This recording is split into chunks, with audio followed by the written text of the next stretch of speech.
એકવાર એક વૃદ્ધ વૈજ્ઞાનિકે યુવા વૈજ્ઞાનિકને કહ્યું, વિજ્ઞાન ભલે ગમે તેટલી પ્રગતિ કરે પણ હજુ સુધી ચિંતાને કાબૂમાં કરી શકાય તેવું ઉપકરણ શોધી શકાયું નથી. યુવાન વૈજ્ઞાનિકે હસતા હસતા કહ્યું, તમે શું વાત કરી રહ્યા છો? ચિંતા? આ તો સાવ નાની વાત કહેવાય. એના માટે ઉપકરણ શોધવામાં આપણે શા માટે સમય બગાડવો જોઈએ? વૃદ્ધ વૈજ્ઞાનિકે કહ્યું, ચિંતા નાની વાત ન કહેવાય, ખૂબ જ ભયંકર કહેવાય. એ વ્યક્તિને નષ્ટ કરી નાખે છે. પરંતુ યુવાન વૈજ્ઞાનિક તેની સાથે સહમત ન થયો. વૃદ્ધ વૈજ્ઞાનિક તેને ગાઢ જંગલો તરફ પોતાની સાથે લઈ ગયો. તેઓ એક વિશાળ વૃક્ષની સામે ઊભા રહ્યા. વૃદ્ધ વૈજ્ઞાનિકે કહ્યું, તને ખબર છે, આ વૃક્ષની ઉંમર 400 વર્ષની છે. આ વૃક્ષ પર 14 વખત વીજળી પડી છે.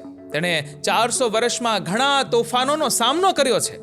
હવે યુવાન વૈજ્ઞાનિકે કહ્યું, પણ તમે સાબિત શું કરવા માંગો છો? વૃદ્ધ વૈજ્ઞાનિકે કહ્યું, ધીરજ રાખો અને અહીં આવો અને જુઓ કે વૃક્ષના મૂળમાં ઉધી લાગી ગઈ છે. ઉધઈએ તેની છાલ કોતરીને સડાવી નાખી છે. જેમ આ વિશાળ વૃક્ષ વીજળીથી નાશ ન પામ્યું, તોફાનને પણ ઝેલી ગયું, પરંતુ આ સામાન્ય ઉધઈએ તેને નષ્ટ કરી નાખ્યું. તેવી જ રીતે ચિંતાના ઉધઈ પણ વ્યક્તિને ખોખલો કરી નાખે છે. મિત્રો, તમારો વિડીયો વિશે શું કહેવું છે? કમેન્ટ કરજો અને વિડીયો ગમ્યો હોય તો લાઈક કરજો અને શેર પણ.